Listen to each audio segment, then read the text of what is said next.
Alors, avant de prêcher, j'avais vraiment à cœur de faire quelque chose. Il s'est passé euh, quelque chose de spécial cette semaine sur Orléans, puisque des jeunes ont quitté leur pays, la Norvège, l'Italie, il y a même une personne qui est venue des États-Unis, pour venir prêcher l'évangile sur Orléans. Et ces jeunes se sont retrouvés à peu près une cinquantaine de personnes dans les rues pour prêcher Jésus. Il y a des policiers qui ont entendu parler de Jésus. Il y a des musulmans qui ont entendu parler de Jésus. Et j'aimerais vous dire ceci, Jésus ne change pas. Et lorsqu'on annonce l'évangile est accompagné de, je ne dirai plus rien, parce que c'est Joël qui va dire la suite. Est-ce qu'on pourra encourager Joël? Alors, avant que Joël prenne la parole, je ne l'ai pas fait ce matin, mais je tiens à le dire. Je veux remercier Joël publiquement pour tout le travail qu'il a fait. Vraiment, il a coordonné, il a organisé, il a prié, il s'est investi. Merci de tout cœur pour ton sérieux dans ce travail, Joël, et parce que ça a porté du fruit. Mais j'arrête, je fais mon prédicateur, vas-y. Et merci à tout le monde aussi pour les prières, voilà, on en a besoin. Gloire à Dieu!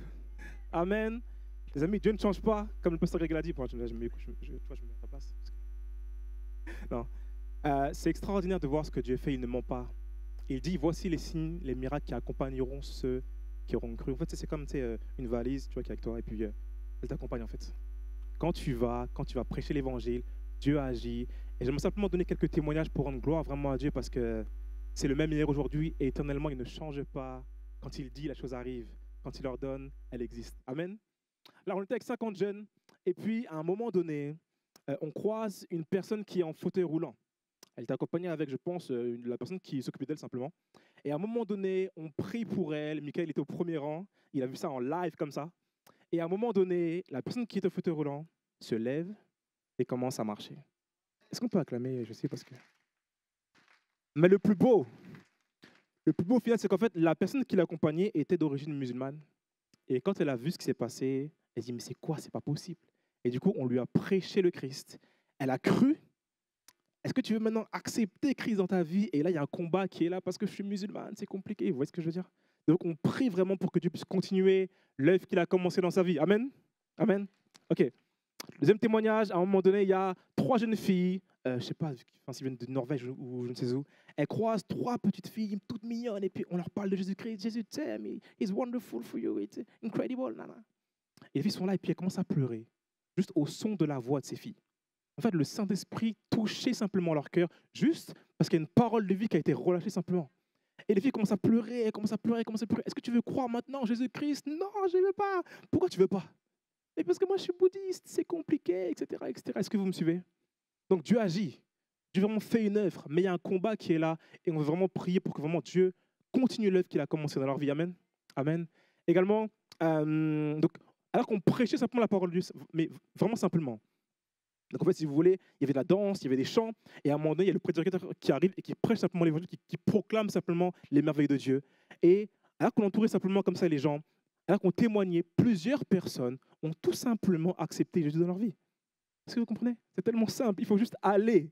Et je crois vraiment que par la grâce de Dieu, alors qu'on fait 2 cultes aujourd'hui, je crois que, et j'en parlais dernièrement à Greg, bientôt on va faire 3 cultes, Dieu voulant. Amen, amen. Est-ce qu'on peut simplement prier maintenant pour ces personnes-là? Je me permets. Hein. Seigneur, merci mon Dieu, mon roi, réellement, Jésus.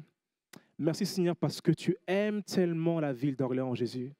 Merci mon Dieu, mon roi, parce que tu nous as établis ici, Seigneur. Et j'aimerais te remercier particulièrement, Seigneur, pour les personnes, pour les membres de l'église d'Orléans qui se sont levés, Jésus, pour annoncer ta parole, pour annoncer l'évangile. Merci mon Dieu, mon roi, pour les mamans comme maman Alice, comme Odile, comme Rina, Seigneur Jésus, qui ont emmené des vivres, des boissons, de la nourriture, Seigneur, pour nous aider, Seigneur, à avoir la force pour prêcher ta parole, Seigneur. Merci pour ceux qui ont dansé, ceux qui ont chanté, Jésus, pour ton œuvre. Merci pour toutes les personnes, Jésus, qui t'auront su de leur cœur. Tu vois, ceux qui ont encore des luttes, des combats à l'intérieur, Jésus. Je prie vraiment, Seigneur, que tu puisses faire cette œuvre, mon Dieu, mon roi, et que tu puisses délier peut-être les chaînes qui sont encore là et qui les empêchent d'aller de l'avant. Jésus, je prie, mon Dieu, mon roi, encore pour Aline, Seigneur. Je prie pour Gauthier, Jésus. Je prie encore pour Léane, mon Dieu, mon roi. Je prie, Seigneur, pour Mélissa, Seigneur. Tu vois, Seigneur, le combat qui est là dans sa vie, Jésus. Je prie que tu puisses la toucher. Je prie, Seigneur, pour ces 3 jeunes filles d'origine bouddhiste.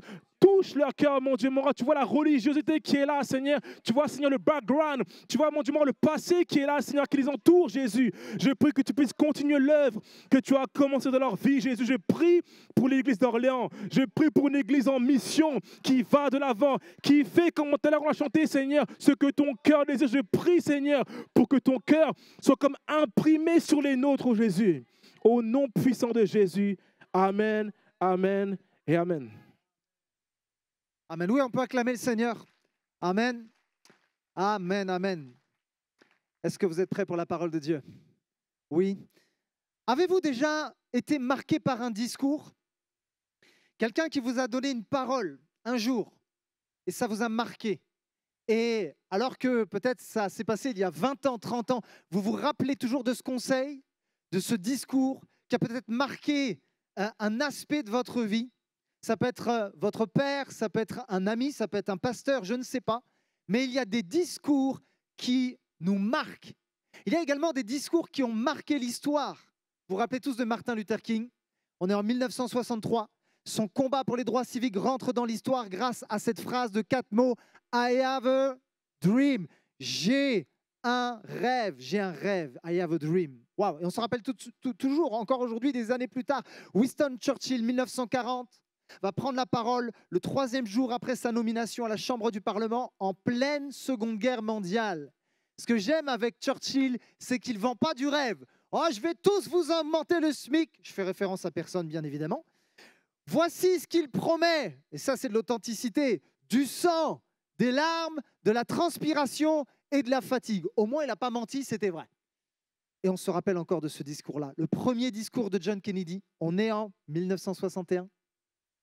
Inauguration. Et il va dire ceci.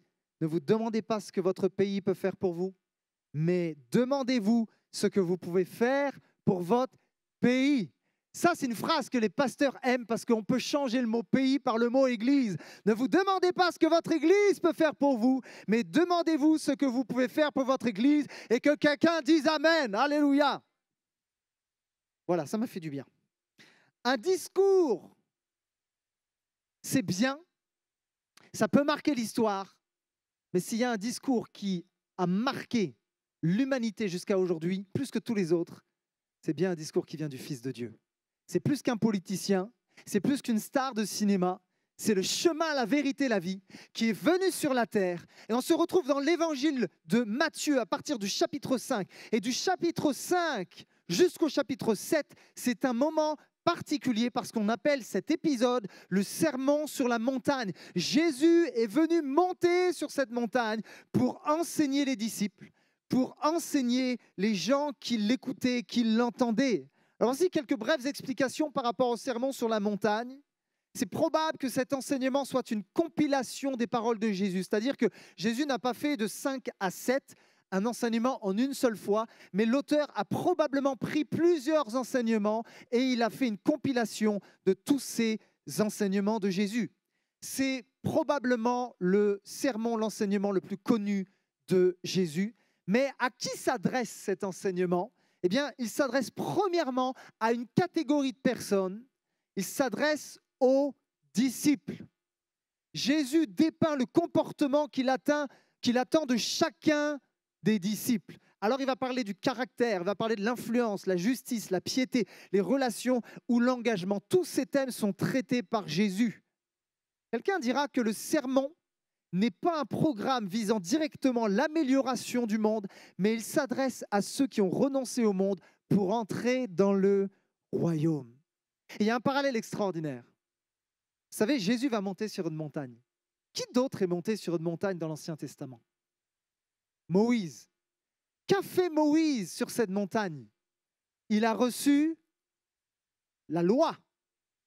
Qu'a fait Jésus en venant sur la terre? Il n'a pas fait que recevoir la loi. Il a accompli la loi. Et l'Épître aux Hébreux dira d'ailleurs que Jésus est bien supérieur à Moïse. Jésus est Dieu, il est digne de louange et d'adoration. Amen.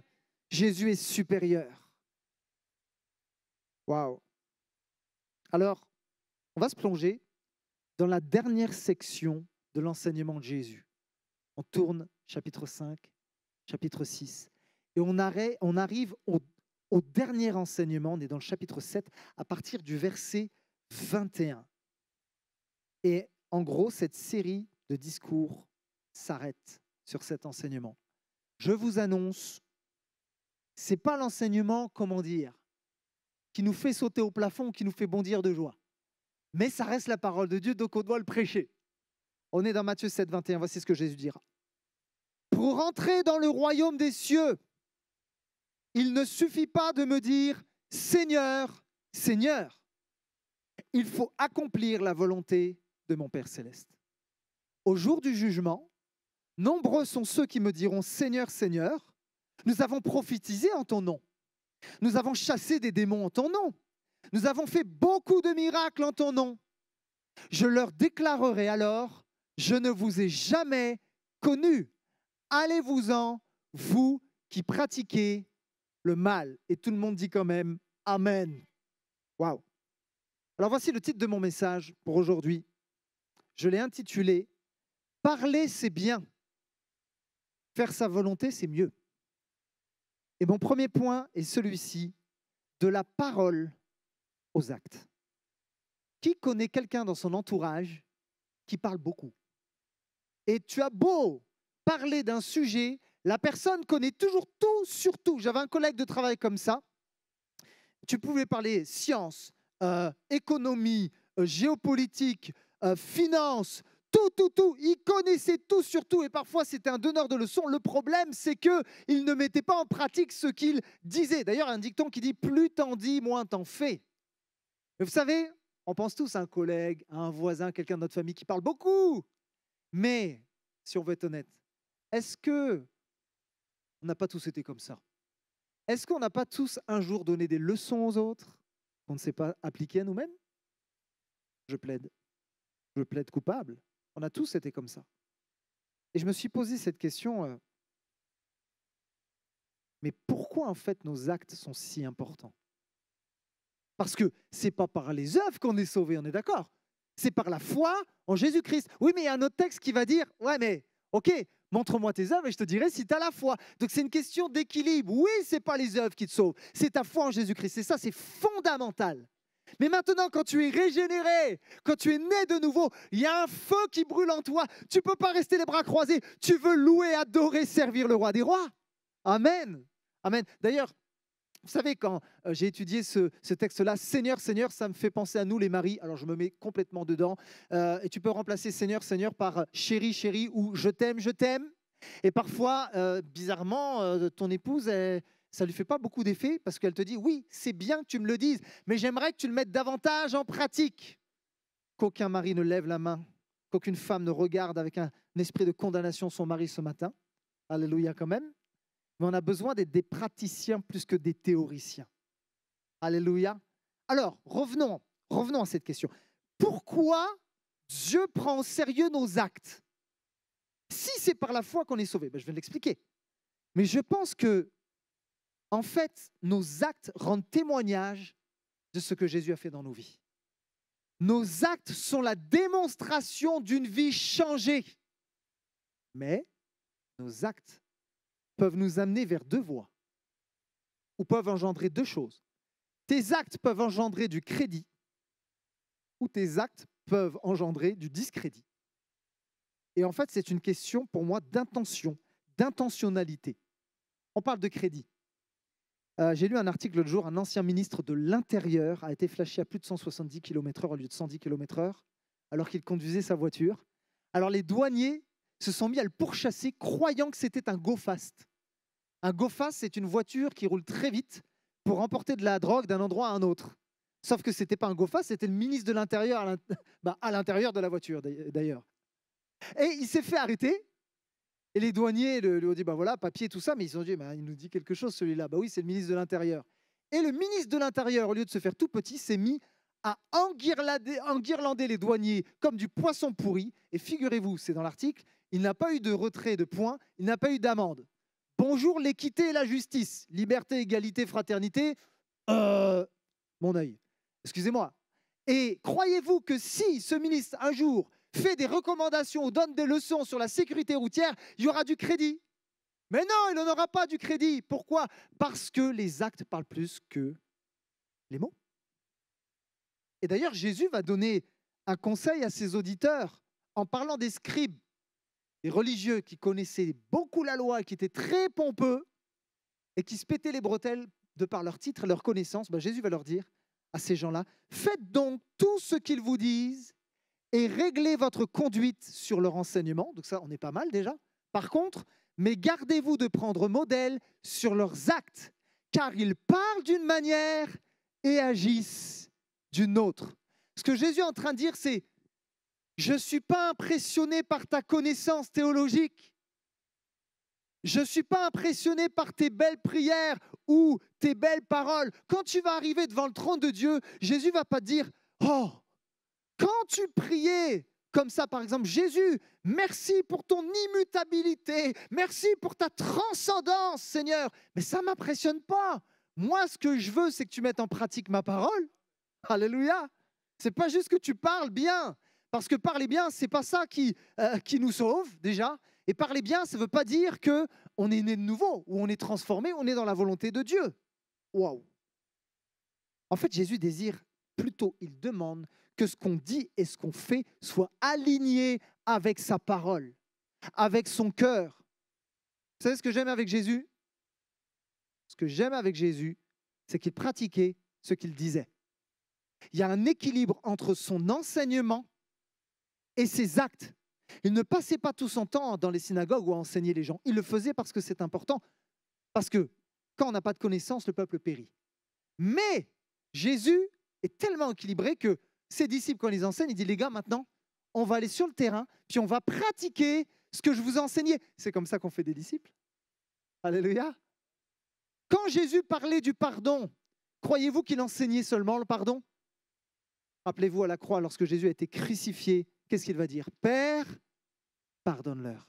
Quand Jésus parle de l'amour envers son prochain, croyez-vous qu'il se contente de l'enseigner? Non, Jésus va prendre les enfants dans ses bras, il va aller voir les lépreux qui étaient rejetés, qui étaient mis de côté dans la société, il va les guérir, il va multiplier les 5 pains et les 2 poissons, il va prendre soin des gens physiquement, spirituellement et moralement. Pourquoi? Parce que Dieu est amour. Il ne le dit pas juste « je t'aime », il le pratique. Il le fait par des actes concrets. Jésus est cohérent. Vous savez, c'est quoi la définition de cohérence? En fait, la cohérence, c'est l'absence de contradiction. Et il faut que je vous confesse quelque chose. Il y a des années de cela, lorsque je travaillais, je pense qu'à peu près tous mes collègues de travail savaient que j'étais chrétien. Ah, j'étais fier, j'étais un bon petit chrétien. J'annonçais l'évangile, Jésus t'aime. Et puis, viens à l'église dimanche. Ah, j'avais pas honte de Jésus. Hein. Ah, bah ça c'est sûr, j'avais pas honte, j'étais un bon petit chrétien. Hein. Par contre, ça ne m'empêchait pas d'arriver en retard au travail. Et puis, ça ne m'empêchait pas d'être convoqué dans le bureau du cadre. Et là, je n'ai pas trop fait le malin parce que mon cadre m'a convoqué, il m'a dit « Grégory, qu'est-ce que je t'ai dit l'autre jour? Je t'ai dit de gérer ce dossier, je t'ai dit de faire ceci, je te dis de gérer ça, et tu ne l'as pas fait. Et en plus, tu m'as dit oui, et tu ne l'as pas fait. » Là, je ne faisais pas le malin. Là, je vous avoue, je n'avais pas trop envie de lui parler de Jésus.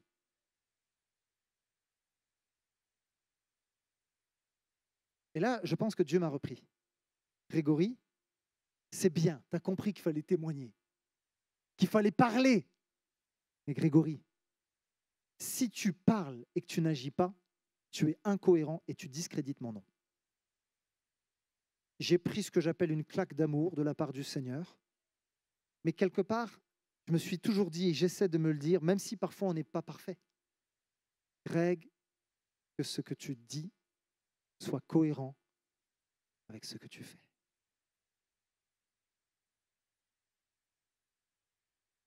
Je pense que parfois,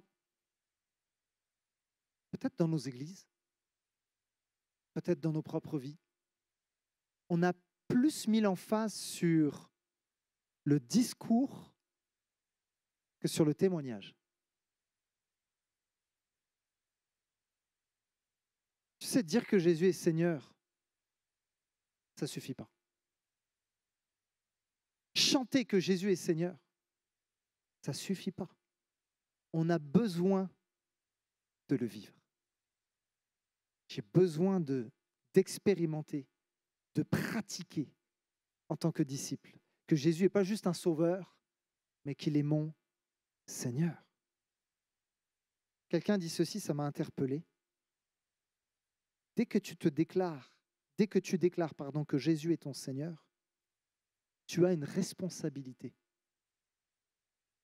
J'irai plus loin dans la citation, c'est la citation, je crois, d'un théologien qui dira « Écouter la parole de Dieu et professer avec l'Église que le Christ est Seigneur, c'est accepter la lourde responsabilité de vivre ce que nous savons et de faire ce que nous disons. » Vivre ce que nous savons et faire ce que nous disons. Et il y a un principe qui est puissant, je crois que ce principe est biblique, c'est que les actes parlent plus que les mots. D'ailleurs, il y a un livre dans la parole de Dieu qui s'appelle le livre des actes.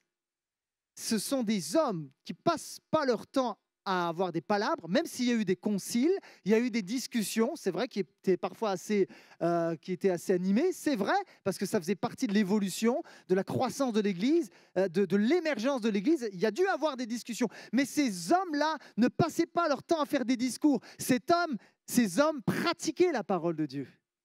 Ces hommes étaient des disciples qui passaient du dire au faire. Waouh! Alors, on pourrait se poser cette question. Ah, j'ai sauté un passage, excusez-moi. Les actes parlent plus que les mots. Quelqu'un dira, nos mots n'ont que le poids de nos actes. C'est ça que je voulais dire. Tu peux dire que Dieu est amour à quelqu'un qui souffre beaucoup et qui a été abandonné. Mais tu sais, il y a une épître dans Jacques qui dit, mais si tu vois ton frère puis qui est dans le besoin, tu dis, allez, salut, que Dieu te bénisse. Ça ne le fait pas. Dire, c'est bien, mais ça ne suffit pas.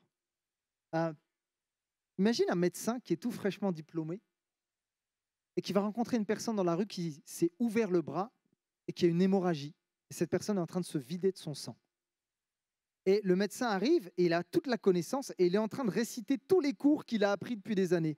Et il regarde la personne se vider de son sang en disant bah, « Ok, faut suturer la plaie, je pense qu'il faut un pansement, je pense qu'il faut désinfecter, je pense... Oui, mais là tu parles, mais elle est en train de se vider de son sang, elle va mourir. » Si le médecin, avec toute la connaissance qu'il a, ne fait que parler mais qu'il n'agit pas, bah, c'est fini pour la personne, on est d'accord. Et en fait, quand j'ai réfléchi à cette illustration, je pensais à l'Église. Est-ce que parfois, en tant qu'Église, on n'est pas un petit peu plus concentré par le dire que par le faire? Et j'avais comme un cri dans mon cœur où je me suis dit, Seigneur, je ne veux pas qu'on soit cette Église qui dit, Seigneur, Seigneur, oh tu es bon, oh tu es merveilleux, oh on chante tes louanges, oh on écoute ta parole ou on enseigne les autres, mais on va délaisser ceux qui ont besoin d'amour. Oui, c'est bien de dire Seigneur, mais c'est bien aussi de vivre en fait les réalités de ce qu'il nous commande. Parce que si les gens et si la ville d'Orléans voit une église qui chante Seigneur, Seigneur, mais qui n'agit pas, qui n'œuvre pas, qui ne s'aime pas, qui n'a pas un cœur brisé pour ceux qui ont des besoins, on n'aura pas de crédibilité. Que Dieu nous aide à être cohérents entre ce qu'on dit et ce qu'on fait, que quelqu'un dise Amen. Alléluia. Je vais un petit peu mieux au deuxième culte. J'étais pas très bien en premier, mais là, je pense que je suis ravigoté. Alléluia. Amen. Il y en a qui ont prié pour moi. Il y avait trop de puissance dans leur prière. Alléluia. Ça fait la différence, en fait, quand tu fais des actes concrets. Je me rappelle, on était à Montréal il y a des années de cela, et il y a une équipe de l'église qui avait aidé une femme qui avait des enfants. Elle était dans la précarité, et ce n'était pas simple. Cette femme était musulmane, et l'équipe est venue pour décorer l'appartement, pour repeindre l'appartement. Ils ont distribué des cadeaux aux enfants. Ils ont béni cette femme. Et à la fin, cette femme était touchée, elle était en larmes, elle pleurait. Et elle a posé cette question à cette équipe de chrétiens, mais pourquoi vous faites ça pour moi? Je ne vous connais pas. Et vous ne me connaissez pas. Et en fait, c'est beaucoup plus simple de dire, parce que l'amour de Dieu vit en nous, et on veut vous transmettre cet amour. On veut que vous puissiez goûter à son amour.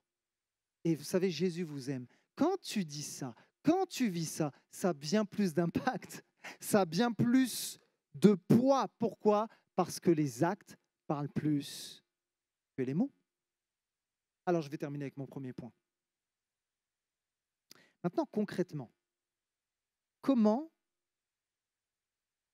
passer à l'action? Concrètement, comment je peux passer de la parole aux actes? Dans mon quotidien. Je ne peux pas être plus simple que ce que je vais dire maintenant.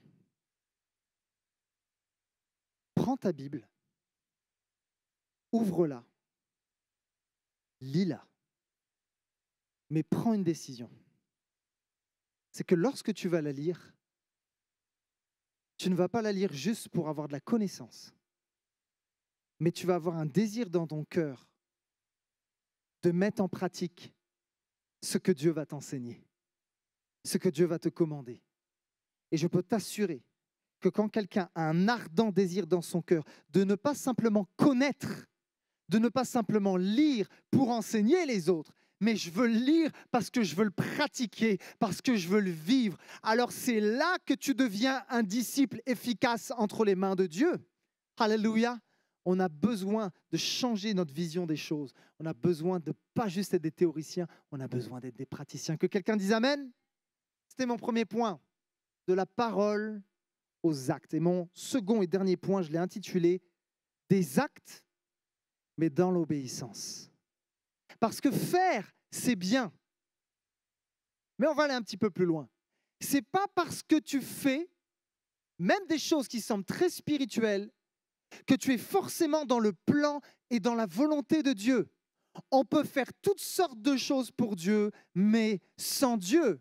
La question, c'est que lorsque tu fais des actions, lorsque tu fais des actes, dans quel état d'esprit tu le fais? Avec quelle attitude de cœur tu sers le Seigneur? Parce que Jésus dira, pour entrer dans le royaume de cieux, il ne suffit pas de dire, on a parlé du dire et des actes, mais il dira, il faut accomplir la volonté de quoi? De mon Père céleste. Alors je sais que parfois ça suscite des débats, parce qu'il y a des gens qui sont perturbés par la volonté de Dieu. « Ah, mais je ne sais pas si je suis dans la volonté de Dieu. Puis c'est quoi la volonté de Dieu? Moi, je ne sais pas comment être dans la volonté de Dieu. » Et souvent, il y a des débats. On en a parlé plein de fois, groupe d'ados, groupe de jeunes. Et même en tant qu'adulte, parfois, on se dit « Mais je ne sais pas comment on définit la volonté de Dieu. » C'est vrai? Moi, je pense qu'il y a deux types de volonté de Dieu. Alors ça, ce n'est pas juste moi qui le sors. J'ai étudié avec des commentateurs, des théologiens. Et les théologiens, certains disent qu'il y a deux types de volonté de Dieu. Le premier type de volonté, c'est la volonté par décret. Ou on peut appeler ça, cette volonté, la volonté souveraine. Par exemple, quand Jésus est à Gethsémanée, il va dire que ta volonté soit faite et non la mienne. Ou en d'autres mots, il dira que ton plan souverain s'accomplisse. Ce qu'il faut qu'on comprenne, c'est que rien ne se fait sans que Dieu ne le permette. Il y a d'ailleurs un texte dans l'évangile de Matthieu qui dit « Aucun petit oiseau ne tombe en dehors de la volonté de Dieu ». Pourquoi? Parce que Dieu est souverain, parce que Dieu fait ce qu'il veut, parce qu'il est assis sur le trône, parce qu'il est le roi des rois et que rien ne se fait sans qu'il le permette. Ça, c'est la volonté souveraine de Dieu. En d'autres mots, la volonté décrétée de Dieu, elle s'accomplira que tu le veuilles ou pas. Puisque si Dieu l'a décidé, ça se passera. D'ailleurs, je voudrais encourager quelqu'un qui est peut-être découragé ou qui est dans la crainte par rapport à une saison de sa vie. Si Dieu a décidé de te faire marcher sur des lieux élevés, tu peux avoir des tempêtes, tu peux avoir les démons de l'enfer qui s'enchaînent, mais qui se déchaînent contre toi. Mais si Dieu a décidé de t'utiliser, si Dieu a décidé d'ouvrir une porte, il n'y a rien ni personne qui pourra contrer le décret de Dieu sur ta vie. Alléluia. Parce que c'est le plan de Dieu. Il en a décidé ainsi, alors ça se passera. Alléluia. Amen. Bon, je m'auto-encourage en disant ça. Maintenant, deuxièmement, il y a un deuxième type de volonté. S'il y a la volonté par décret, il y a aussi sa volonté au niveau de ses commandements. Qu'est-ce que c'est? En fait, Dieu va exprimer sa volonté par les commandements qu'il nous donne. C'est intéressant parce que là, ce n'est pas juste Dieu qui rentre dans le jeu. Là. Ce n'est pas juste Dieu qui fait sa part. Quand c'est le décret, Dieu, quoi qu'il se passe, il le fait. Mais au niveau de sa volonté concernant ses commandements, tu as ta part. Tu as ton rôle à jouer. Tu as une responsabilité. Exemple d'un commandement que Dieu nous donne, et c'est sa volonté, il le commande. 1 Thessaloniciens, voici quelle est la volonté de Dieu, c'est que vous soyez saints et que vous vous gardiez de l'immoralité. Ça, c'est la volonté de Dieu, mais c'est à nous de le mettre en pratique. Donc, cette volonté exprimée dans ces commandements va dépendre d'une chose, pas de ta connaissance, pas de ton nombre d'années de conversion, mais ça va dépendre Tu sais de quoi? De ton obéissance. De ton obéissance. Tu peux avoir la connaissance, mais si tu n'as pas l'obéissance, tu es à côté de la plaque. Tu peux avoir la puissance, mais si tu n'as pas l'obéissance, tu es en dehors du plan de Dieu. Tu peux faire des sacrifices qui semblent très justes et très spirituels, mais si ces sacrifices ne sont pas faits dans l'obéissance, ça attriste le Saint-Esprit. Et tu es en dehors, et je suis en dehors, si je le fais, du plan et de la volonté de Dieu. Il y a un texte dans le livre de Samuel qui dira que finalement, ce que Dieu agrée, c'est quoi? C'est notre obéissance. Au-delà même de tous les sacrifices qu'on pourrait faire, ce que Dieu juge bon, c'est notre obéissance. Et là, on va rentrer dans un texte qui est pas simple. Je n'ai pas eu le temps de tout détailler au premier culte, mais je sais que ça crée des débats chez les chrétiens, ça crée des débats chez les théologiens, parce que j'ai été m'informer. On va rentrer dans ce texte-là. Jésus dira, et c'est assez lourd, hein, ce qu'il dit là, Jésus. Au jour du jugement, nombreux sont ceux qui me diront, Seigneur, Seigneur, nous avons prophétisé en ton nom, nous avons chassé des démons en ton nom, nous avons fait beaucoup de miracles en ton nom, et je leur déclarerai alors, je ne vous ai jamais connu. Allez-vous-en, vous qui pratiquez le mal. Alors on va s'arrêter sur ce texte qui peut faire débat dans le monde évangélique. D'ailleurs, le texte précise, et ça m'a fait mal, il y a plus de personnes qu'on ne le croit qui vont être recalées au ciel. Je sais que ça ne vous fait pas sauter au plafond.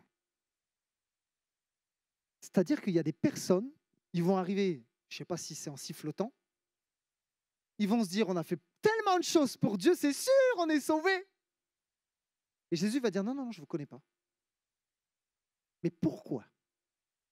On va s'arrêter sur ce mot-là. Je ne vous ai jamais connu. Ça, c'est intéressant. Alors là, on est dans un contexte bien précis, bien particulier. Jésus n'a pas dit, je vous connaissais, mais maintenant, je ne vous connais plus. Jésus précise, je ne vous ai jamais connu. Donc la majeure partie des théologiens et les commentateurs, lorsque j'ai étudié ce texte, disent que si Jésus dit « je ne les ai jamais connus », c'est qu'ils n'ont jamais été régénérés. C'est que leur nom n'a jamais été inscrit dans le livre de vie, c'est que leurs péchés n'ont pas été pardonnés, parce que Jésus va rajouter, et j'en parlais tout à l'heure avec l'équipe pastorale, « vous qui commettez l'iniquité ». C'est-à-dire que quand tu es un enfant de Dieu, oui, tu peux pécher. On est tous des pécheurs sauvés par grâce. Ça nous arrive d'avoir des défauts de caractère. Ça nous arrive de faire des choses qui attristent le Saint-Esprit. Mais un enfant de Dieu n'aime pas rester dans la boue. Un enfant de Dieu, oui, peut trébucher, oui, peut tomber, mais il ne pêche pas à longueur de journée d'une manière intentionnelle. Parce que quand tu es changé par Dieu, quand tu connais la pureté de Dieu, la gloire de Dieu, quand tu as été transformé par son amour et par son esprit, en fait, tu désires ressembler à Jésus. Tu désires être dans sa volonté. Tu te plais non plus dans l'iniquité. Tu te plais à faire sa volonté. Mais Jésus est en train de dire, non, non, ce sont des gens, oui, qui chassent des démons, qui ont la puissance, qui semblent avoir de la puissance. Mais ces gens-là pratiquent l'iniquité. Ça veut dire que les désirs qui sont dans leur cœur, leurs intentions ne sont pas des intentions pures. Il y a quelque chose qui n'est pas réglé à l'intérieur. Il y a quelque chose qui n'est pas en accord avec le plan et la volonté de Dieu. Et ça, c'est important de le préciser. Parce qu'il y a des gens, quand ils lisent ce texte, ils vont remettre en cause leur salut. Oh, ça se trouve, quand je vais comparaître devant Dieu, peut-être que là, alors que je prêche ce texte, il y a une crainte qui est là en disant, mais est-ce que vraiment je suis connu de Dieu ? Et pourtant, j'aime Jésus, je suis passé par les eaux du baptême, je prie, mais ça se trouve, je fais partie des gens qui ne sont pas connus et qui vont être recalés au ciel. Ça se trouve, j'irai en enfer. Waouh! Ça peut susciter des débats, ça peut susciter de la crainte. Mais Jésus précise, non, vous qui commettez, c'est-à-dire qui restez volontairement dans votre péché. Et là, c'est différent. Là, c'est différent. Parce qu'un enfant de Dieu, il aime ressembler à Jésus. Alléluia. Je vais éclaircir un petit peu. Alors, mais comment ces gens-là, qui sont dans l'iniquité et qui apparemment, dans ce contexte-là, ne sont pas sauvés, comment ça se fait qu'ils chassent des démons? Et attends, mais ils utilisent le nom de Jésus en plus. Hein. Alors là, encore une fois, il y a plusieurs débats. Il y en a qui vont dire, oui, mais il y a tellement une puissance dans le nom de Jésus que même quand tu es pourri de l'intérieur, ça marche. Bon, j'ai déjà entendu ce débat-là. Je ne l'impose à personne. Ensuite, il y a quelqu'un qui va dire, et là on est dans des débats encore arménianistes, calvinistes, et je n'irai pas là-dedans, mais il y en a qui sont sauvés, mais qui peuvent perdre leur salut aussi, hein, ou qui peuvent délaisser la main de Dieu, et alors qu'ils avaient accepté Jésus et qu'ils l'ont délaissé, comme Dieu ne se repent pas de ses dons, il va encore agir à travers ces personnes. J'ai entendu aussi ce discours-là, et c'est vrai qu'il y a un texte quand même qui dit que Dieu ne se repent pas de ses dons. Et d'ailleurs, Paul, et Mickaël l'avait prêché un mardi, dira, de toute façon, des fois, c'est vrai que ça fait bizarre, il y a des gens qui sont corrompus, ils annoncent Jésus, il y a des vies transformées, il y a des choses incroyables qui se passent, et l'apôtre Paul est en train de dire, oui, mais le Christ est prêché, si ça change des vies, waouh. C'est-à-dire qu'il y a quand même une autorité dans l'écriture, dans la parole, et dans le nom de Jésus. Alors, je sais qu'on pourrait débattre sur ce texte pendant des heures, hein, mais ce n'est pas mon but. Mon but, ce n'est pas de vous égarer, mais mon but, c'est de vous exposer différents quand même angles de vue, mais après c'est à nous aussi, comme les Juifs de Béréen, d'aller dans la parole, de vérifier, et puis demander au Saint-Esprit aussi de nous aider. Amen.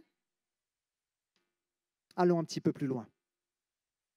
Donc si ces gens, certains théologiens aussi disent que on peut bien sûr chasser des démons et faire des miracles par la puissance de Dieu, donc c'est une source divine, mais il y a des gens qui font des miracles, et la source n'est pas divine, les amis, hein. Je peux vous assurer qu'elle n'est pas divine. Ça veut dire que Satan, le trompeur, est prêt à transmettre sa puissance à des gens qui vont même, soi-disant, être chrétiens ou prêcher une sorte d'évangile ou un faux évangile. La Bible parle de faux prophètes, de loups, qui vont aussi s'introduire dans les églises. C'est très subtil, c'est pour ça qu'il nous faut du discernement. Et Satan, pour confondre les gens, va permettre à ces personnes de faire des miracles. Donc s'il y a une origine divine, il y a aussi à certains moments, dans certains cas, des origines sataniques. Maintenant, on parle toujours de ces personnes qui comparaissent devant Dieu et qui sont recalées. Avez-vous remarqué une chose? Elles ne font que citer leurs œuvres, mais elles ne citent pas les œuvres que Dieu a faites. On a fait ceci, on a chassé des démons, on a guéri des malades. Vous savez, c'est quoi le danger? C'est que tes œuvres deviennent plus importantes que ton obéissance. C'est que tes œuvres prennent tellement de place que, en fait, ces œuvres-là deviennent de l'idolâtrie. Et il y a un texte dans l'évangile de Matthieu où Jésus va reprendre ce que Isaïe a cité et il dira « Ce peuple m'honore du bout des lèvres, mais son cœur est éloigné de moi. »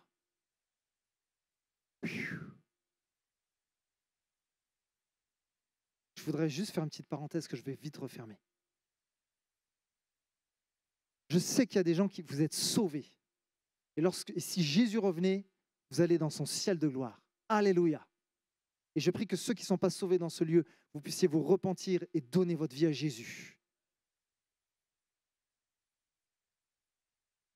Et chez les personnes sauvées comme vous et moi, qui ont accepté Jésus comme Seigneur et Sauveur, Dieu vous a donné des dons.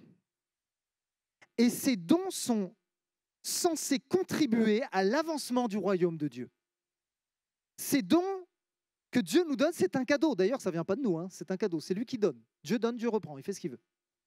Et ces dons sont censés édifier, encourager, et non pas amener les gens à nous, mais amener les gens à Christ. Et j'aimerais faire un avertissement de la part de Dieu, je me prêche à moi-même. Fais attention aux dons que Dieu t'a donnés, parce que tu sais quoi? C'est bien d'avoir des dons, mais il faut savoir les gérer, tes dons. Parce qu'il y a des serviteurs de Dieu qui avaient tellement reçu de la part du Seigneur, dans le prophétique, dans le miraculeux, dans l'autorité, dans l'enseignement, que les gens se sont mis plus à adorer cet homme-là que le Dieu vivant est vrai. Et là, on est en train de se tromper, on va dans des déviances, et parfois, ça me gêne.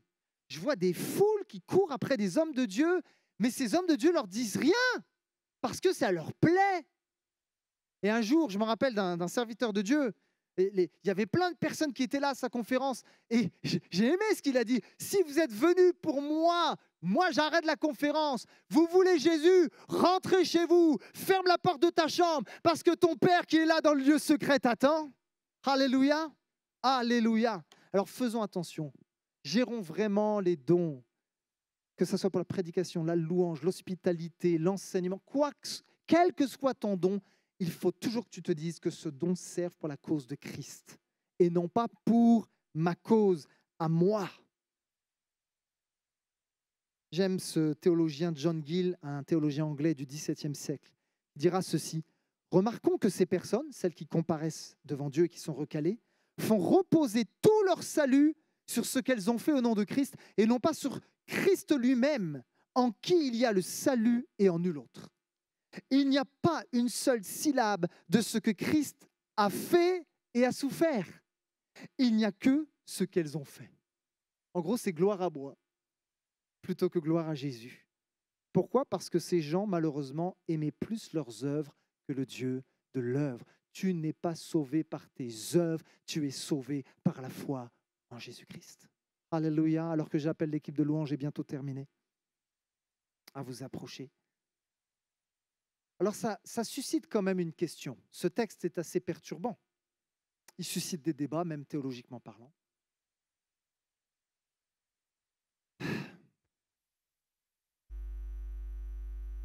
Avant d'aller plus loin, je vais juste dire ceci. Je suis convaincu qu'on ne perd pas son salut tous les 4 matins comme ça. Le salut en Jésus-Christ, c'est quelque chose de solide. C'est quelque chose de fiable.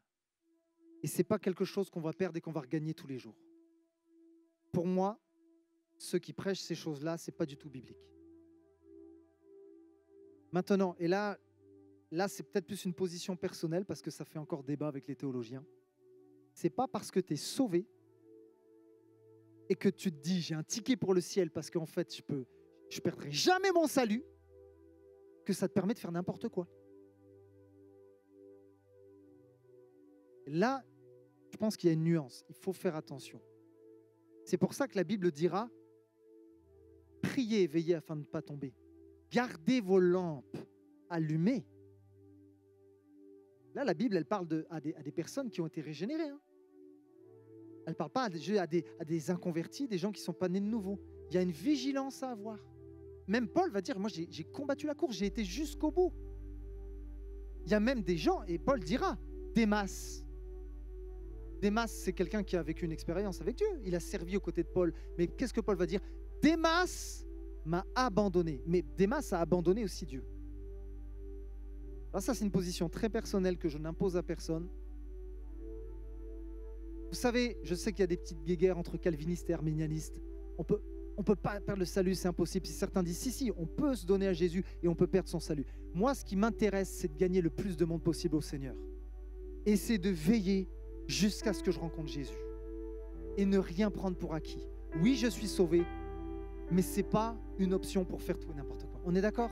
J'espère avoir été clair parce que c'est vraiment des textes qui ne sont pas simples, qui suscitent des débats. J'espère vraiment être le plus transparent avec vous, le plus équilibré possible avec vous, parce que je suis responsable de ce que j'enseigne.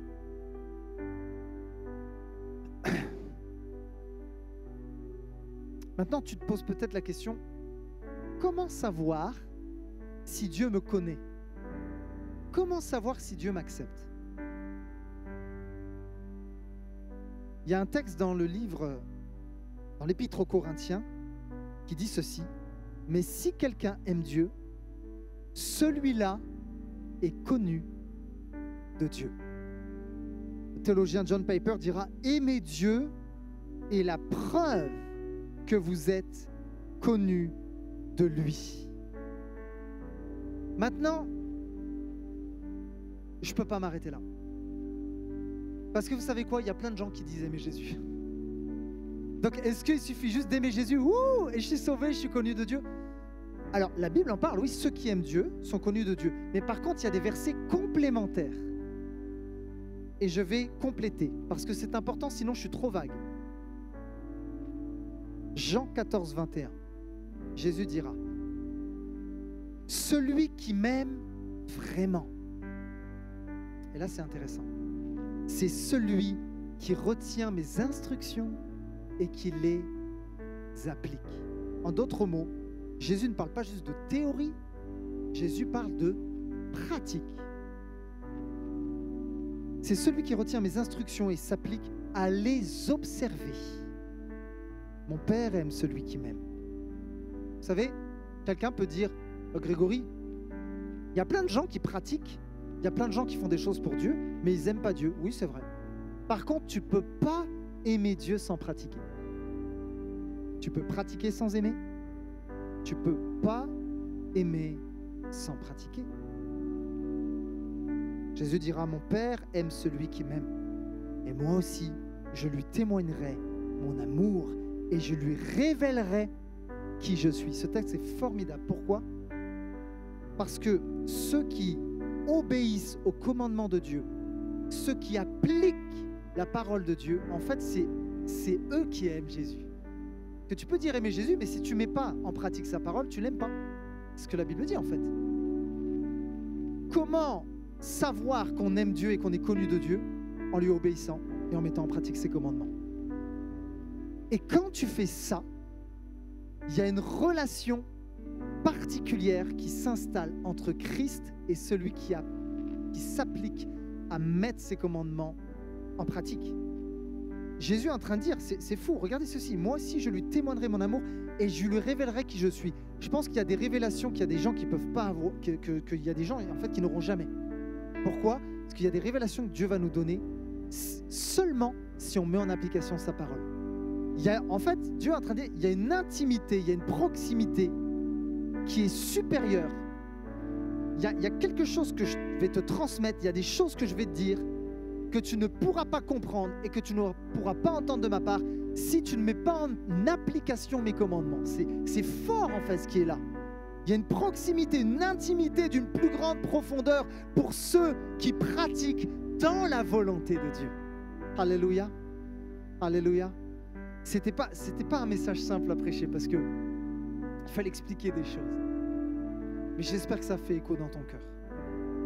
On a besoin, premièrement, de passer de la parole aux actes.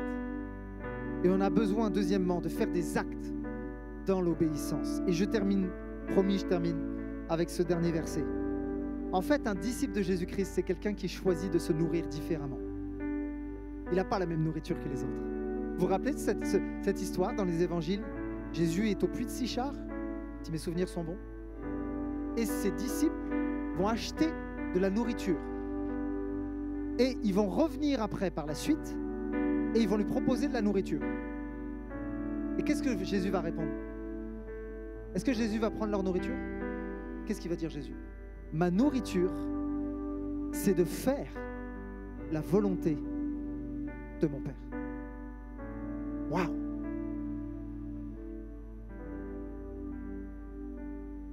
Ma nourriture, c'est de faire la volonté de mon Père.